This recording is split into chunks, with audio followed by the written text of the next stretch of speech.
I'm the co-coordinator of this retreat. And it's been a very interesting process. I've been working so hard for 4 weeks trying to bring people here. We have about 45 people here today. And it was a wonderful night last night getting to meet some people. We had a little wine after our meeting.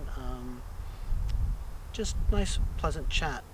And this morning we got down to business. I'm in the Commons and Governance group, 8 people, and I got my money's worth. It's scary how fabulous this is.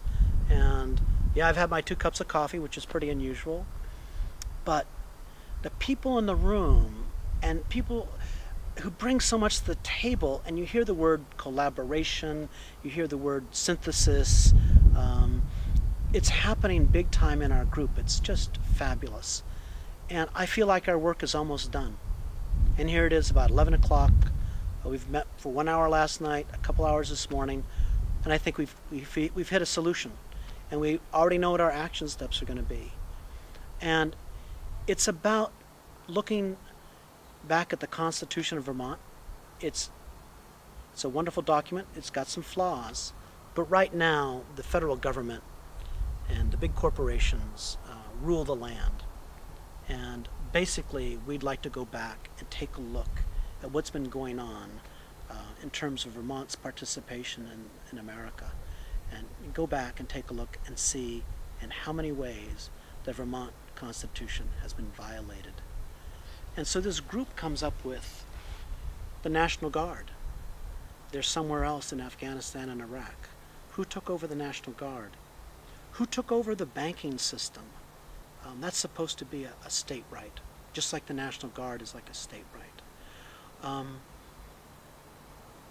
What about democracy? What about true representation, where town meeting elect officials who go up to Montpelier and make decisions, and they're held accountable, and if they don't represent the people, then they're recalled?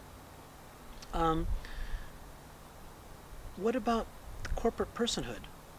The Vermont Constitution is pretty clear. Corporations get their articles of incorporation, and it's reviewed every year, and the corporation only gets that their charter renewed if they meet the public good. What's this about the federal idea of corporate personhood, where corporations, an artificial entity, have all the rights of individual citizens, but none of the responsibilities? So we're making a laundry list, and I'm thinking about who's in the room. We have someone who's basically, I would call a nun, who's been doing peace work for 20 or 30 years. Another person who's an educator, working in social change, academic environment. Another person who's sort of an economist engineer who's working on all those issues of sustainability in higher education. We have someone who's a civil engineer and works in the Democratic Party. We have another, I'm going around the table now, we have someone who works for big-time corporate America, who doesn't feel comfortable using his real name here, because if the big corporation found that he was here at the retreat, I'd probably lose his job.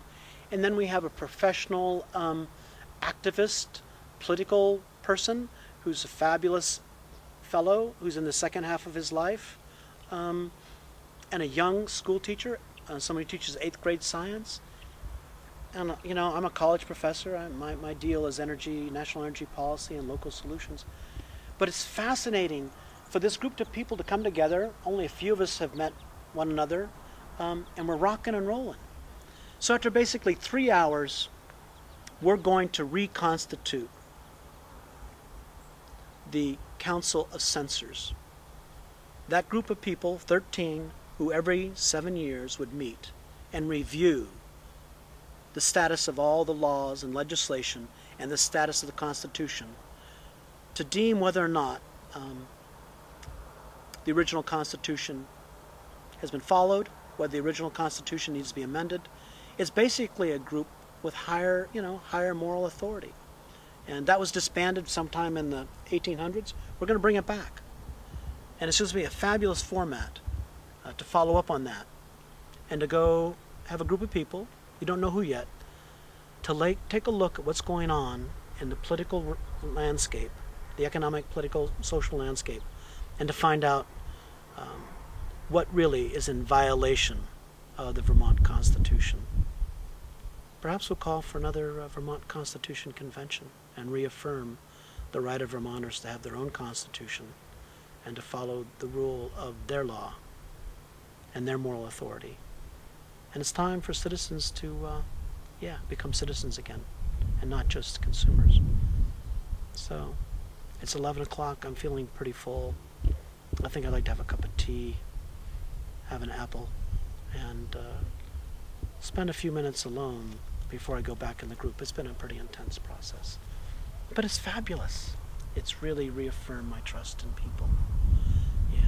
And all these folks understand the Vermont tradition of interdependence, of working together, to being friends, to making eye contact, to having disagreements, and to respect the fact that you have disagreements. And that's cool. It's okay.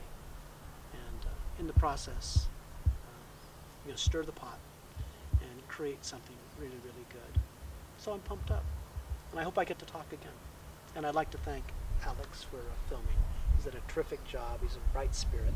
And he's brought a lot to our group. So thanks. Yeah. Okay. Bye-bye. Done?